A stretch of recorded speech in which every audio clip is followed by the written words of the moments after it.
Hello and welcome to the Handicapable Black Woman Throne Room. My view of humanity is a whole new tea.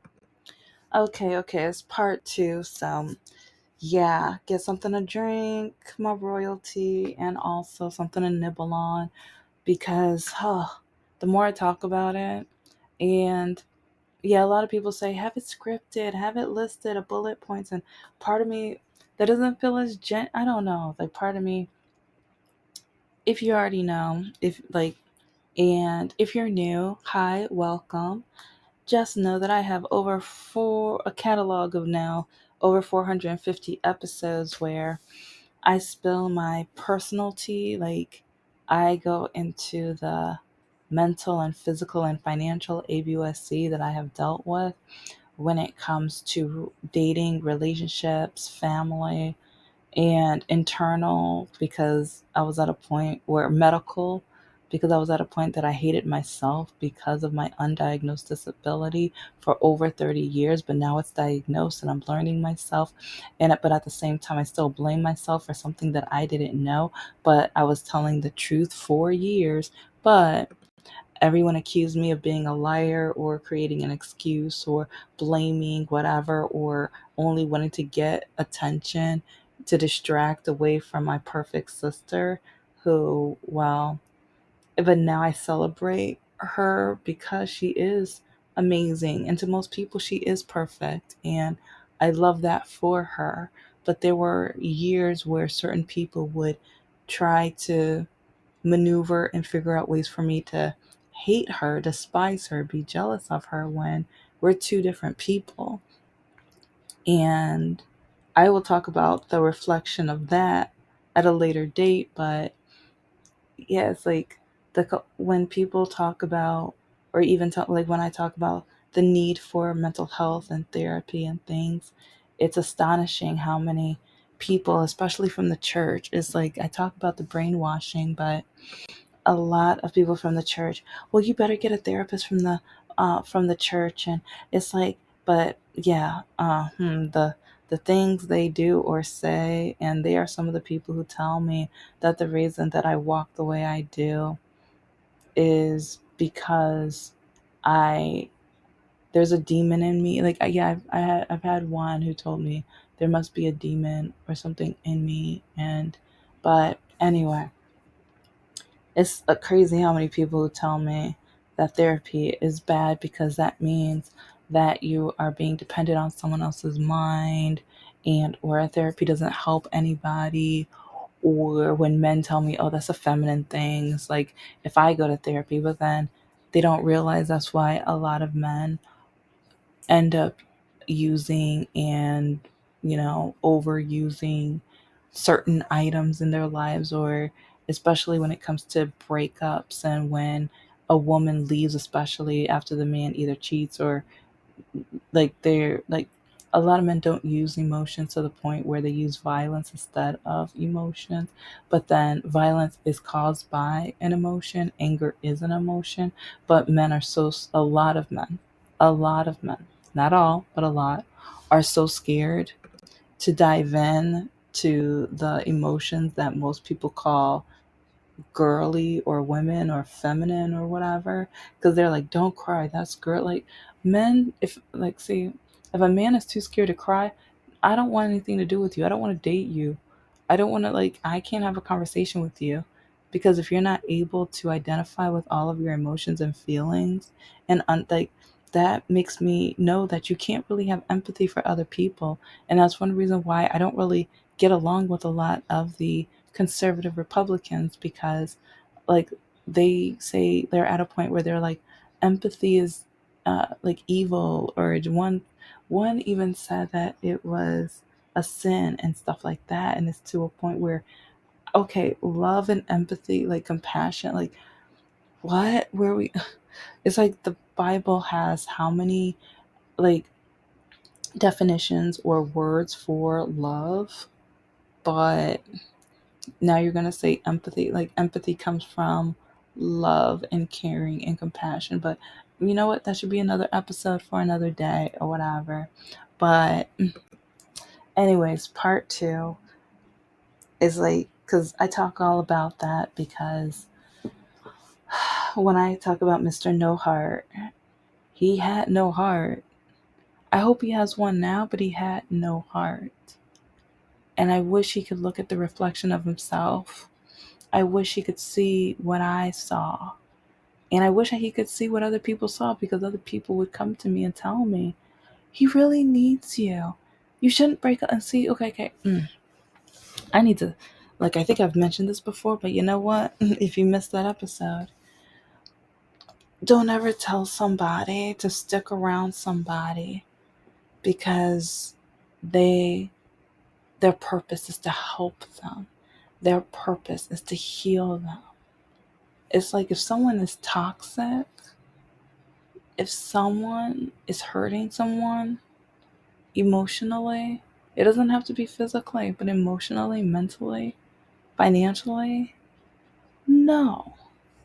And I will never forget when his mother would tell me, "Oh yeah, well, he's not that great right now, but it's like you just have to be patient with him." And then the one of the neighbors across the street, "Oh, you're the best thing that's happened to him. He can't lose you." It's like, just give him time. It's like once he realizes how amazing you are, it's like he'll wake up. Don't worry. Don't ever do that. And it's like I just heard something. I believe it was last night. I was listening to a video and somebody, and I don't know when they recorded this video, but they said, don't date someone for their potential. And everybody, like so many people around me, were telling me about his potential. This man had no potential. He had the potential of ruining my life. He had the potential of degrading me. He had the potential of downgrading me. He had the potential of making me feel worthless. He encouraged me, to a point where when I woke up and said, like, there were so many mornings where I woke up and I just said I hated my life. It's like his actions helped encourage that. Because especially I would second guess myself, and especially after his mom would tell me everything I did in my life was because I was black, or all of the good stuff, or since I wasn't arrested something must be wrong with the police. Just like, oh, and the police only pulled you over because you're so cute, and oh, it's not racism if he fondled you, or it's like maybe he just thought you were so pretty and he didn't know how to communicate. Like, this is the kind of garbage. But I just keep saying it, like, if he talked about how he grew the 420 up north before it was legal, when if he looked at the reflection of himself and he like talked to my parents, like how would he feel if my parents treated him the same way? Like if they told him about white privilege and how like a lot of white men have the privilege of America, and they went through the history and they went through the facts and everything. Because it's like with his family, they went like, to them those were facts. To them, black people shouldn't have much. Black people shouldn't be educated. Black people shouldn't have like financial stability or whatever. And so it's like if he faced my parents with their facts the way that I had to face his parents with their facts, it, and sometimes I wonder, is that why he never came to visit or to meet my parents? I think there's more than that, because the holidays of 2019, he had to drop off the money that he owed me. Go back to that episode because, yeah, he was behind my back. Like, okay, it was quote unquote a Christmas present, but you don't, he was gonna buy me, because he only got me stuffed animals all the other years of our relationship. But then I don't know if maybe his family members were second guessing him or questioning him or downgrading his manhood or whatever. But then all of a sudden, because that summer, that summer it's like his truck broke down. He didn't have any way of transportation, so had to get another vehicle, but his credit score was so low, so then he had to borrow money from me. But he didn't tell me until the day of and told me that I had to, like, it was the summertime, but he told I had to drop everything. Like, he would never do that for me. He never did that for me. Go back to the oil change episodes, and also that episode where he broke my car. Because yeah, I watched an episode of Divorce, or not Divorce Court. Oh, I love Divorce Court too, because that helped me break up with my ex. But there's the Faith Jenkins. She has this new virtual court thing. Oh yeah, so many episodes I related to, and I'm just like, I was in that situation, that situation, that situation. But there was one episode where I'm going to go over where it's with the vehicle and the car, because he broke my car, but he didn't, he refused to give me any money for it. But then his car broke down, and all of a sudden he needed my money to help him. But then I kept asking for the money back, and he was like, well, I'll pay you, whatever. But then lo and behold, Christmas, now he wants to buy me a laptop with my money. And he told me, oh, yeah, it's like, I'm going to Micro Center. I'm going to get you a laptop. No, you're not. How dare you? Like, you owe me that money. I asked you for that money, but now you're deciding instead of paying me back my money, you're going to go buy me a laptop with my money without my permission. And you know that I'm going through it. Like, and this is while I'm making trying to get doctor's appointments and stuff, because this is right at the beginning of me having to crawl around that. Like, I couldn't walk anymore for those. Like, this is the 3 to 4 months of me not being able to walk whatsoever, and me being in so much pain. But yeah, he didn't care about that, because remember, during that time he couldn't call me. He didn't care. He didn't. And I think he got that from Andrew Tate, because for years I kept telling him, I need you. And see, all of this, I want you to picture a mirror. I want you to picture him looking in the mirror of all of these actions.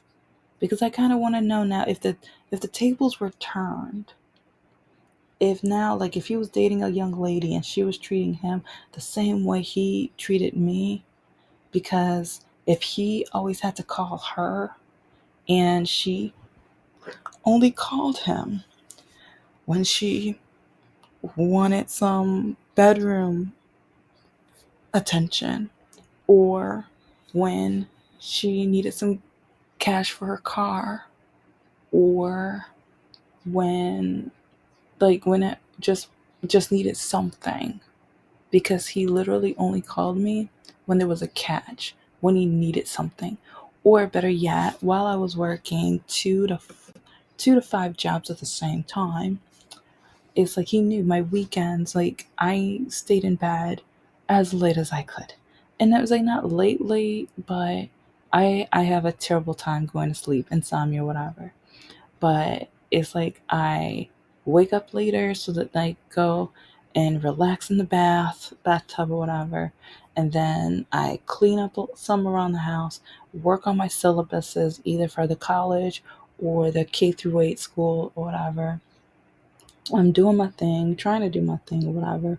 But then all of a sudden he would call me and he's like, when are you coming over? And I'm like, well, and oh yeah, my mom is fighting cancer. So, like, if she needed anything, helping her with that happened like near the, I think, year 4 or 5. That happened during, like, especially the Saturdays, my routine or whatever. So sometimes even having to go grocery shopping or run errands and stuff like that too. It all depended. But if I didn't call at a certain point, oh, so why are you coming so late? You need to come over. What time are you gonna come over? And it's like he's playing video games. Like, literally, he would tell me to come over earlier just so I can watch him play video games.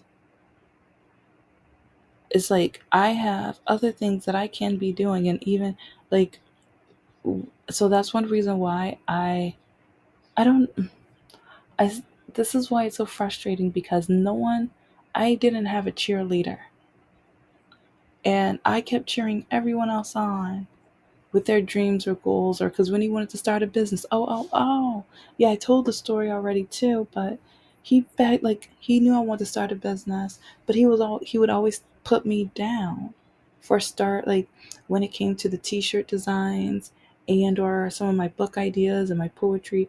Oh, no one's gonna read that. Who cares about that? That's no good. Oh, I was like, why are you writing this? And it was like, no one's gonna care. And just it was that's just one after another. Threw away my poem too. I've mentioned that several times, but he did so many things to put me down and to just make me feel like I wasn't worth anything. But then he begged me to start a business, and his credit score, remember, his credit score was so terrible. He had no cash. So, but he knew I was busting my butt off working so many jobs because I was saving for a house.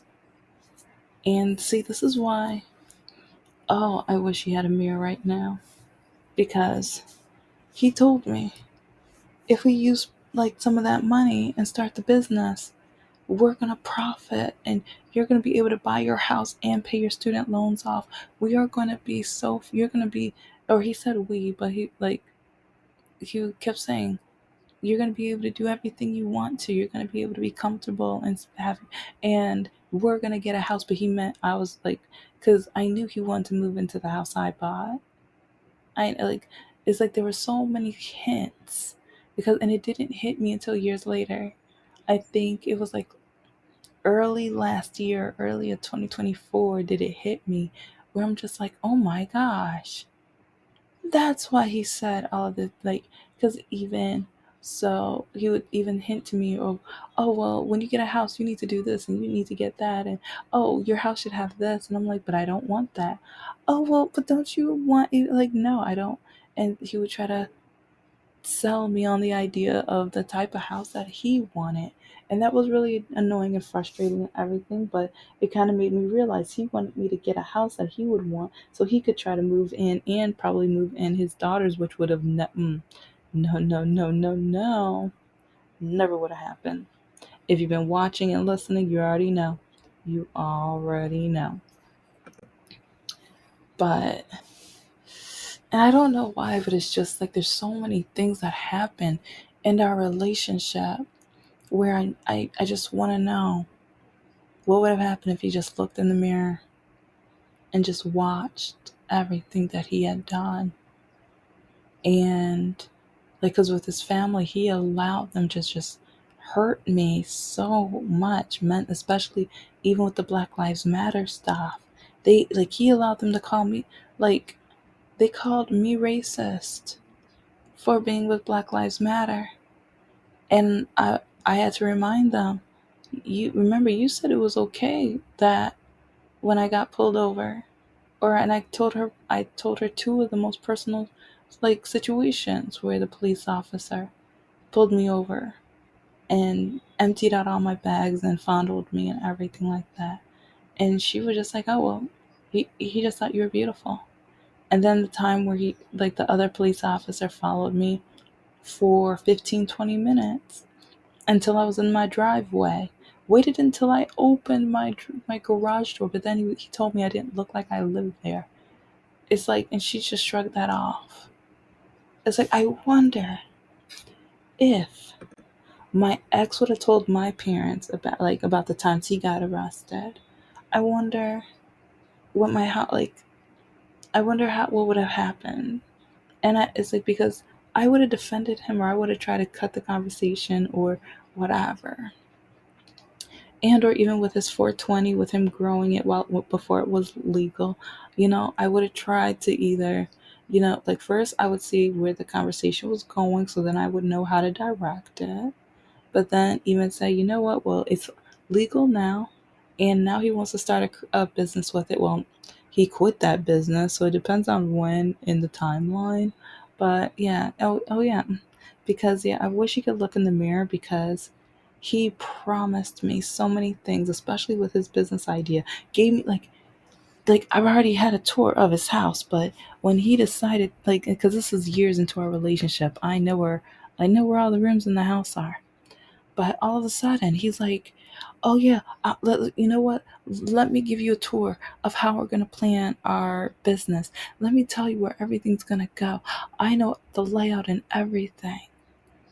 But then but I need money. I don't. It's like, but with your help, remember this money is gonna pay off your student loans. Remember this money is gonna help you buy a house. This money, there's like you're gonna be financially stable. It's like you're gonna be independent. You're not gonna need to get a job because you're gonna have. But even though I was gonna get a job anyway, but yeah. And then what happened 6 months later? He goes and checks on the plants. It's because after I paid for everything and the plants and stuff like that, after I got the certifications and the paperwork and everything for it to be like legal, when I started doing the marketing and doing the research to make sure everything was legal and did the marketing so that I can even I was invited to events and it's like things were coming up, but then all of a sudden, 6 months later, it's like after I paid for all of that stuff, he didn't pay me a dime. He kept money, and that's the funny thing. He kept the money. He never gave me any like I would give him a share of the money that I got, and I put a little bit on the credit cards, but I kept thinking like, okay, first, it's like at least because when it came to student loans, I was trying to pay that down. So I was like, you know what? Until yet, like maybe the third one, then it's like I'll be able to just take care of everything and stuff like that. So, but I wasn't stressing because the plants were doing well and I was getting the clientele and stuff like that. But 6 months later, he walks into the house and just tells me, "We're done. It's over. We're done. It's over."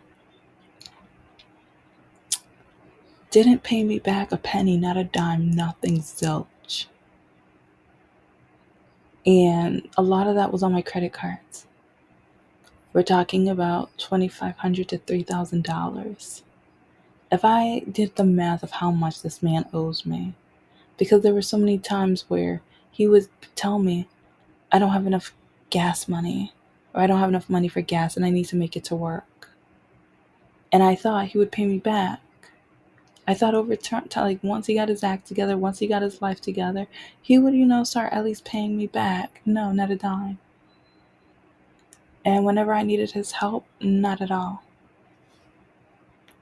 I wish he could look at the reflection of himself, see himself. It's like, because if I had treated him like that, because all he did was take advantage of me, but then he had the nerve to say that he loved me. And then when I broke up with him, and I was like, "You never loved me." He told me I was not allowed to tell him that. But with my mom's funeral, I begged for him to go. I beg you do not know how, like, to some people it's like, "Oh, well, maybe you didn't like funerals, maybe this, maybe that, or whatever." But now I wonder if we were still dating when his mom passes. I wonder because, well, especially like the same situation of like with that going to the parents' houses. He refused to go to my parents. Like they weren't worth that. He doesn't know how insulting that was. And I don't know why I kept tolerating. Like, no, I do know why. I tolerated so much. And everything has a cause and effect, like I've said so many times. But when my mom would tell me, as long as you walk like that, no one's ever going to want you, love you, or marry you, I kept just, with how awful he treated me, I just kept thinking, I deserve this because I can't walk right. I deserve this because I'm not worth, like I'm not worth a good guy. I'm not worth a stable guy. I'm not worth a guy that thinks I'm significant in every other way other than my wallet or my body. I'm not. My mother's told me that all my life. I know it for a fact. I'm not. I hated myself. Part of me still does because now I have to figure out life all over again. But when I needed him the most, oh yeah, because okay, I'm gonna close it out with well, there's so many more. So I'm gonna actually with the reflection, because that's kind of a theme with one of my pieces right now. When I had to go for my surgery, he refused to go to the hospital. He refused to come visit me. I did that episode too, so yeah, the whole video. Yeah, but he forgot that I'm smart, and I caught him. It's like I know for a fact he was playing video games all day. I know it for a fact. But he didn't think I was worth it. And going to the hospital, I begged him. I was crying on the phone. It was the week of the surgery. And this is my first surgery. I never had, other than, wisdom teeth, whatever. It's like, and that's the thing. He knows of my horror. I was so nervous, so scared. And especially I was scared on if it would work, because this is before I was diagnosed. I wasn't diagnosed, and even after the surgery, doctors were still blaming me. So I'm still emotional and I'm crying because they were blaming me, like, you must not want to walk right. It's like, this should have worked, this should have, so then after going having to go get tests, he never called to see how did the test go. Are you okay? How are you feeling? Oh, it's like, yeah, you have 3 more doctor's appointments this week, and oh, you have to see this doctor and that doctor this week. How is it going? No, none of it. Remember, this was right before, I had my surgery by it was a blessing, but right before COVID. And it's like, I had so many doctor's appointments right before. And, but he would never ask me, he would never check up on me. But I wish he could look in the mirror, because remember, when I broke up with him, he tried to hurt me. And I'm going to tell the whole story about this conversation, because it was texting, because he still would never call me. But I was at a point where I'm like, if you're not going to call me, I'm not going to call you. I'm gonna stay to your level. And that's what I do with men now. Like, sometimes I do voice text because, I have too much to type or say, so then I just text or whatever, or I voice text or whatever. But I'm just like, yeah, if you don't want to call me, hey, I'm not gonna call you. And I've had men who even blame me or tell me, you need to pay me more attention. Like that one guy who wanted me to, like, he threatened to sleep with his boss or whatever if I didn't sleep with him quick enough. I'm like, okay, then sleep with her. Do you know how many men try to get me to that level? They try to force me or make me by threatening certain things. But with my ex, he was like, you don't even know what you're diagnosed with. You don't even know what you have.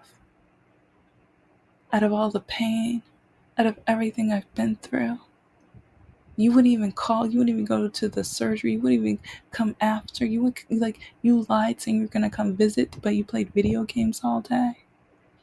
But that's how you're going to, and then you're gonna say you can't say that you don't love me, but then you're gonna kind of try to drag me out like that. You don't even know what you're diagnosed with. But he was so stupid, because this is he refused to talk to me for months. He didn't know I was diagnosed by that time. That's how much time passed. That's how many months he ignored me.